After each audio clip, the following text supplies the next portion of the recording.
Um, so I'm going to be talking about sort of the considerations for successful implementation, assessment, and considering these ideas of how to start measuring growth within a SLICC course. So I just wanted to briefly sort of underscore how the literature frames the value of self-directed learning courses like SLICCs and the process itself. So definitely not a new concept by any means, this idea of self-directed or student-focused learning. There's definitely been talk of it since perhaps the early 80s, but we're slowly starting to see over the last decade these kind of models take off as they're being integrated, again, slowly but surely over the past couple of years. Pretty extensive research has argued that these approaches are pretty invaluable in their promotion of deeper engagements with the learning process, a sort of more purposeful learning experience, and importantly, they equip students with the tools to become lifelong learners, a mindset that is extremely helpful in workforce success. So further, through the inherent reflexive nature of self-directed learning, students are more aware of their own skill sets beyond sort of that discipline-specific competency, which is really vital. Now, in the classroom, self-directed learning models promote sort of the shift away from instructor-centered learning. They remain flexible throughout the term, they're interdisciplinary, and perhaps the most important, they're a collaborative process that sort of shifts the power dynamics and positions students and instructors on a more level playing field. So with that in mind, I want to move on to focus on sort of three aspects of the successful integration of self-directed learning models in the classroom, starting with an exploration of the instructor-student relationship. That will be followed up by sort of the role of feedback and self-assessment. And I want to conclude by overviewing just a few tools and models that I've come across that we can discuss in more detail. So the majority of literature that dives deeper into the application of any sort of self-directed learning model stresses their collaborative nature and the need for both students and instructors to be actively engaging and learning throughout the process. So this is facilitated through the context or space that the process is carried out. Of course, it can be very different. So for example, if a student is completing an independent SLICC, a classroom would look like an online environment or an office or whatever space the SLICC is being carried out in, whereas sort of a mini SLICC would be built into a course and you'd need to navigate those sort of traditional classroom setting. So on the student end, students are responsible for building and navigating the learning process. On the smaller scale, this includes taking initiative, applying feedback, and engaging deeper with materials. On a more larger scale, students are actually building their own learning outcomes, trajectories, and engaging with different degrees of self-assessment. Now, self-directing learning is pretty broad in concept, but for these sort of higher order models, when there's quite a lot of self-direction, students are most successful when they have existing content knowledge. So this isn't necessarily surprising, but it does suggest that perhaps a SLICC would make more sense. A smaller SLICC would make more sense in a lower year course, and a full SLICC would make more sense for an upper year student or for a student looking to obtain credit for an ongoing project, volunteer experience, or job that they've already been working on and have some familiarity with. The research is showing us that fostering these skills is becoming more important than ever, though, as students who participate in self-directed learning models are coming out of higher education more prepared. So I want to direct your attention to the quote on the screen that says, "To survive in today's workforce, individuals must know how to take charge of their learning, to plan, develop, adapt, and change in a digital, interactive, and global society," meaning that the self-directed learning is more in line with the current expectations of university and college grads. However, and ironically, in complete opposition, the research suggests that self-directed learning skills are not intuitive for post-secondary students at this point. Somewhat surprising to me was that a lot of self-directing learning integration has been occurring in adult education for some time, but it's largely lacking from early education. So this has motivated a push from research and practice alike to sort of consider how to integrate more self-directed learning education from the beginning, starting in K-12 and continuing it throughout the learning process. And because of this, the role of the instructor becomes that much more critical in this sort of current post-secondary environment where students are not only developing their learning, but they're developing the skills required to engage with that learning process overall. So the long-term goal would be that students would be developing these skills throughout their student careers. However, many of the current undergrads that everyone here is going to be dealing with don't necessarily possess these skills. So as instructors, it's important to also take on a continuous learning mindset as you guide your students through the development and application of their self-directed learning projects. So this is marked by a fundamental sort of shift away from an authoritative figure to a more consultant or mentor role. And I'm definitely sure this is a difficult mindset for everyone here because you're actively pursuing these sorts of models. But I thought it was important to highlight, because it came up in the research a lot, that there are many instructors who are not prepared to make that shift. And because of this, students are sort of used to that power dynamic and may need further help sort of adjusting to a sort of mentor role. And as instructors, there's also a learning curve. So as new students approaches and levels of integration of these models come with and required education. So that's where a push for more professional development options from the university are necessary, especially for instructors who are currently unable to see the value in self-directed learning. But similar to this learning community, research pushes for mentorship programs and options for instructors to engage deeper before and during the process of implementing a SLICC or a similar self-directed learning model. Now, the role of students and instructors sort of converge in the classroom or the context that the self-directive learning is occurring. So in a COVID world, I think we've all had to sort of rethink what a classroom is, but the research positions the context as much more than just a physical space, but also the emotional, social, flexible nature that both parties bring to this partnership.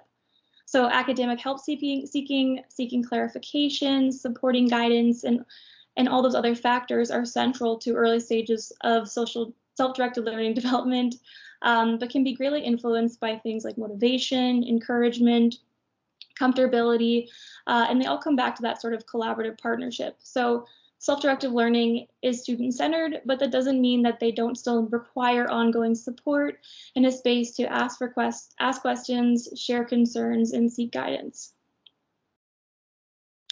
So speaking broadly, research agrees that the most elusive aspect of self-directed learning and models like SLICCs are the assessment.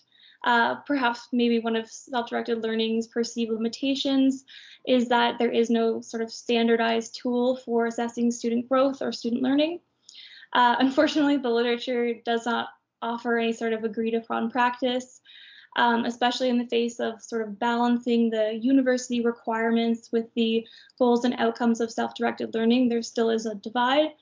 However, much of the literature that I explored stresses assessment that is inherently flexible and adaptive to changing approaches, changing student needs, and at the same time, some research argues for a level of context-specific assessment. Others are sort of currently in pursuit of a more universal model, although I don't have any of those to share today. Most scholars really do point to sort of two avenues that are interconnected for the pursuit of better assessment, and that is feedback and self-assessment. So unsurprisingly, central to a self-directed learning approach is some level of self-assessment. And it can be understood as the process of evaluating one's own work to gain a better understanding of their current competencies, capacities, and areas for improvement. But for self-assessment to be successful, it's best paired with qualitative feedback. And I think Hosen and Harley said it best when they stated that feedback in a self-directed learning model should be for self-assessment should be feedback that is for learning and not of learning. And this means that feedback should be on the self-assessment process, focusing on empowering students to engage deeper, to challenge their own approaches, and to consider new ways of engaging with their material rather than providing any sort of assessment feedback that critically critiques the breadth of their knowledge on the subject at hand. So as I was going through the literature on feedback, it was pretty clear that strong informative feedback has proven to be exponentially helpful for learners, but in the opposite sense, negative or critical feedback can have the complete opposite effect. So on top of that, receiving and interpreting feedback is also a skill, but unlike some of the more self-directed learning skills, which we would like to see implemented throughout the learning process and throughout student careers, there is research to prove that these sorts of skills can be built, which means that progressive feedback opportunities will build a student's ability to engage with and apply feedback. And that's why research definitely suggests and I know the SLICC model has some of this built in, integrating as many feedback opportunities as possible. So this includes weekly reflections that can be followed up with peer or instructor feedback, the creation of a portfolio, or any other sort of visual representation of data, some sort of check-in system that has students continuously talking, continuously self-reflecting, and ideally, in a perfect case, opportunities for feedback in which they can improve upon their approaches. So this could be managed by feedback sessions with instructors or TAs. And here I just want to stress that these TAs also need to have some level of education. I think we heard throughout the research that being provided oppositional feedback can be very problematic. So it's important that each TA has the capacity to give feedback when they're acting in response of an instructor. And again, in larger courses, this could look like peer reflection or self-reflection or any sort of opportunity for them to engage with one another. Now, this is the breadth of the data, and I want to jump into the actual models I want to show you. I think it might be best to just briefly overview them, and then I'll come back and we can talk about them in more detail because they are a bit extensive. So the first one discusses sort of conditions for effective feedback. This comes from a research study that undertook 7 case studies across different universities and found these sort of 12 aspects to be the most important considerations when you're providing strong feedback. The first grouping is the sort of capacity for feedback, and it asks questions and considerations around the learner's process, the learner's ability to receive the feedback, and sort of integrating those feedback skills into the process. The second is designs for feedback, so tailoring to meet the individual needs, ensuring that these are direct and important and relevant feedback points. And the third is sort of the culture for feedback, so thinking about how people are consuming the feedback, how educators are being flexible in the way in which they're providing it, and thinking about those sort of next steps and what this means in the grander scheme of the project.